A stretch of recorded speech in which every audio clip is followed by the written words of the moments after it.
Welcome back. My name is Matt Reiners, and I'm the co-founder of Eversound that was acquired by Uniguest, a company committed to developing engagement technologies to help communities connect and improve the quality of life for older adults.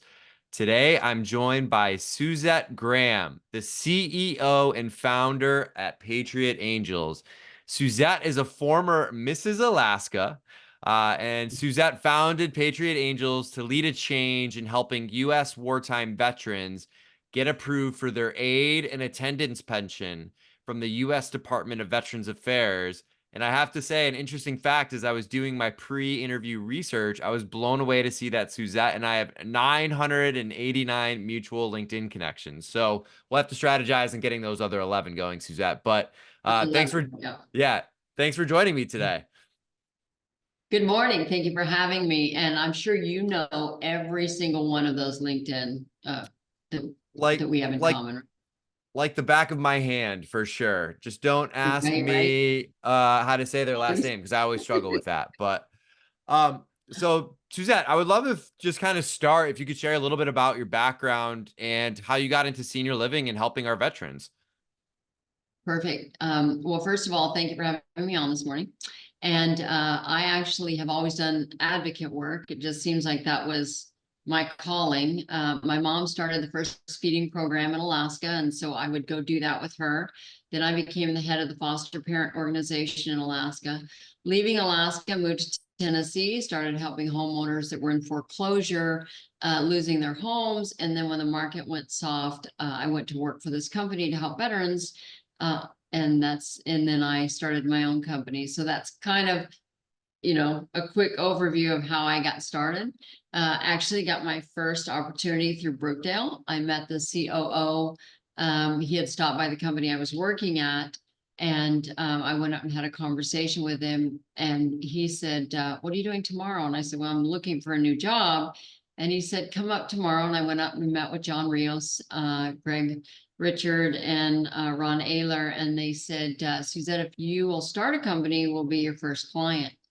So not a bad way to start. I went home and set up a desk in the corner of the bonus room over my garage, used a Magic Jack, which I still have one here as a reminder, for my phone. If the computer was running, the phone was running, and if the computer was slow, the phone wouldn't work, and those days.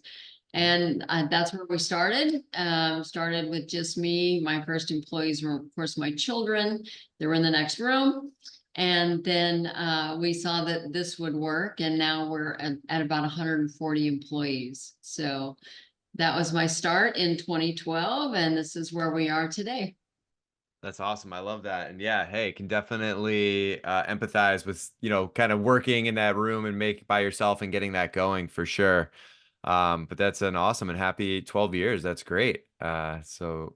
And I know I've heard you speak at conferences, and I remember being blown away by some of the facts that you were sharing around veterans today. And I was wondering if you could share some of that with our listeners here. Sure. Well, actually, Argentum recently did a study that found that 42% of all clients living in assisted living, just assisted living, are veterans or widows of veterans. Okay, 42%. That's on average 840,000 people, right? Just in assisted. That's not independent, memory care, home care. And there's only 130,000 nationwide getting this benefit. So just in assisted living, if you took them out of there, there's still 710,000 assisted. And then that leaves all the veterans and widows that are in independent, memory care, home care that are not getting this benefit either. There are so many veterans out there that could be getting this money through the VA and that just aren't. Patriot Angels, we just passed 20,000 approvals, which we're very excited about. That's over $500 million that we have put back into our clients' pockets, which then in turn goes to the industry. And so there's a lot of veterans and widows out there that are not even being touched, that aren't being talked to, that don't know about the benefit, that could be getting this benefit, that just aren't. Wow. It blows my mind. You mentioned like the 130,000 people that are actually taking advantage of it, and the number of people just in AL, and even probably a bigger number that's not in these communities at all, too. And I'm curious of your take, like, why is that? And are there any other like more significant challenges that veterans face in accessing financial resources today? So it's difficult to get, okay? It's not an easy benefit to get. You can go to the VA, they'll hand you the paperwork, or, other people just say, here, fill this out, send it in. But it's not that easy, right? You miss 3 cents on a Social Security, they're gonna respond back and go, hey, what about this? Or you didn't get that, or you're denied. And so they do this back and forth thing with our veterans and widows. It takes, 13 months, 14 months to get a decision. With us, it takes 90 days on average to get a decision. If we don't have a favorable decision by 90 days, we reach out to the VA ourselves and say, hey, VA, you need to, give a decision on this one way or the other, and then, or you let us know what you might be missing. It's not known, and it's difficult to get. And that's the unfortunate thing. It would be nice if the VA would do a little bit of work on their own to let veterans know what's out there. But unfortunately, they just don't. We've had a lot of people call us that have gone to their local VA or local VSO, and they get such contradictory, mom's moving into a senior living. Well, what does mom bring in? 1,200 a month. Okay, what is she paying out in care? 100 in medicines. Okay, she doesn't qualify. Well, for anything, right? Well, what they didn't say is if she moves into senior living, now she qualifies. Okay, Mm. so it's just knowledge, right? It's knowledge, it's knowing what's out there, and it's difficult to find. It's. Yeah, it's so interesting about that because you think of these people who have sacrificed so much for this country that they would probably be a little bit more forthcoming on what that can look like. But that's why, shouting you guys out for helping to kind of bridge that gap and, take care of these people. I know you mentioned a couple of the benefits that you guys are helping with, but I'm wondering if there's any other benefits that come to mind or stick out to you that veteran families might not know about as well. So there are, so with ours, okay, they have to have a discharge paper, a original or a certified copy. And so we created a sister company called Angels Research, and that research company will find their papers for them, right? A lot of families don't know when dad served, where they served, how they served, or how to get them. The archives had a fire. And so a lot of them are burnt, right? So how do we recreate those? And so Angels Research has been able to do that. So there's other resources like that. There's Service Connected, right? Agent Orange from Vietnam. A lot of people put in for Agent Orange back in the day. And then they got denied, and now they could be eligible. So we're helping with those as well, in another sister company. There's also the PACT Act, which is a burn pit act. If they were around a burn pit during their service time, now there's benefits that they're eligible for. And because of all these, the VA is 1 million applications behind right now. 1 million. It's never been that high ever. And so that's why we track ours, and we bring it up to their attention. And if the VA won't respond, then we'll send it up to Congress and go, hey, we need help with this widow or this, veteran getting their benefits. It's unfortunate that they're waiting until, they're moving into senior living to ever learn about this, though. That's the unfortunate thing. Vietnam, we're seeing them come in much younger, but Vietnam right now, there's over 6 million Vietnam veterans that could be eligible for this benefit. You add their widows, now you're about 9 million, that are potentially eligible, but you only have 130,000 people getting the benefit. Last year, Patriot Angels, we just got the VA numbers in, and last year, Patriot Angels were one of 14,000 VA accredited agents around the country, but we were able to get 16.9% of all the approvals. And so it's really, unfortunately, it's difficult. it's knowing how to do it, right? How to get the benefits for these people. And it's knowing what benefits are out there. I mean, what are they eligible for? And how can you steer them in the right direction? Wow. Yeah, that's it's pretty mind-blowing when you break it down like that, of all of the opportunity to help these people and some of the things that they've encountered doing that. And I wonder, Suzette, or I imagine, over your 12 years of running this organization and helping so many people, that you probably have come across a lot of stories of individuals or families that you've been able to help that's stuck with you. And I'm wondering if you're able to share any of those stories of families or individuals that you've helped along the way.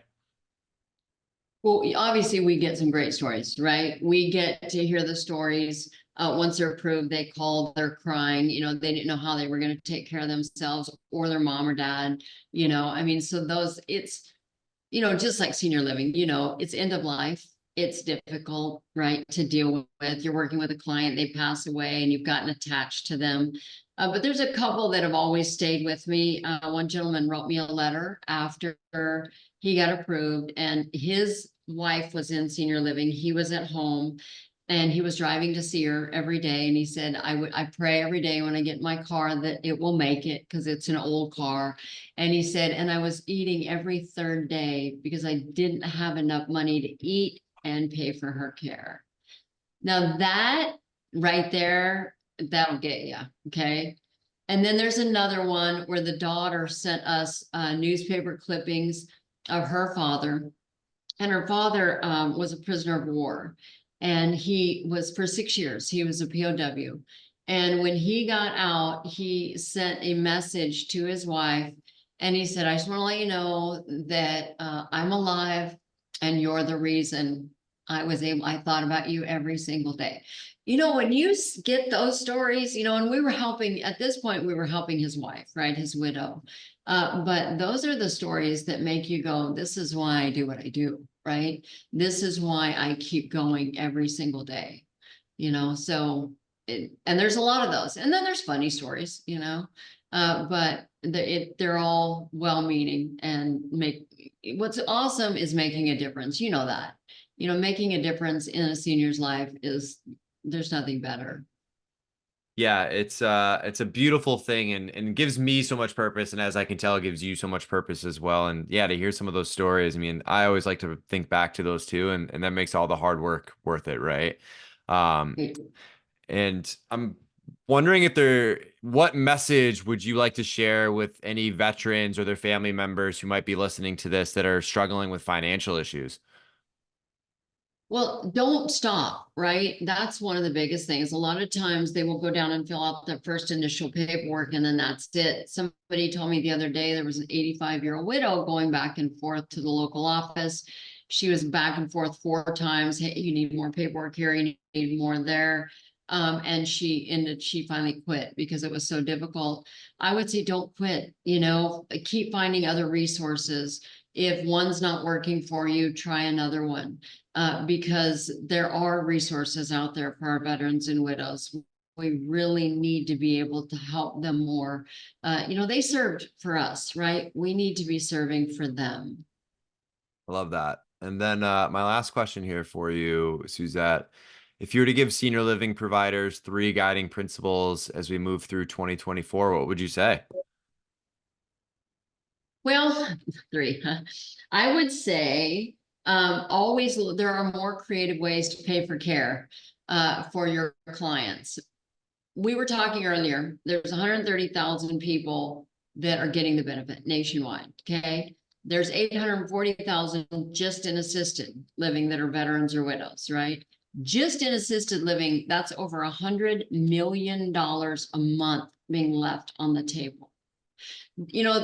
They keep saying we need more government resources, but less government oversight. This is it.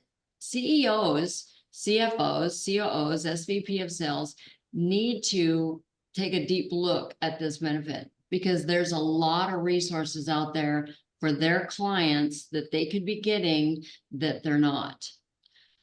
Second one, I would say, is, look into your vendors. You know, they do have a lot to offer. There are people out there that really could be bringing a lot to the table for your clients. And the third one, I don't know. That's all I got, man. Hey, it's all good. Hey, we're quality over quantity here, Suzette. So it's all good. It's all good. Well, Suzette, I just want to thank you for your time today. Patriots Angels are doing some awesome work and helping out so many, and there's so many more people to help as well. So thank you. If you'd like to know when we post the next episode, make sure to subscribe wherever you're listening to this podcast. If you're interested in how Eversound can help improve the quality of life in your community, find out more at eversoundhq.com.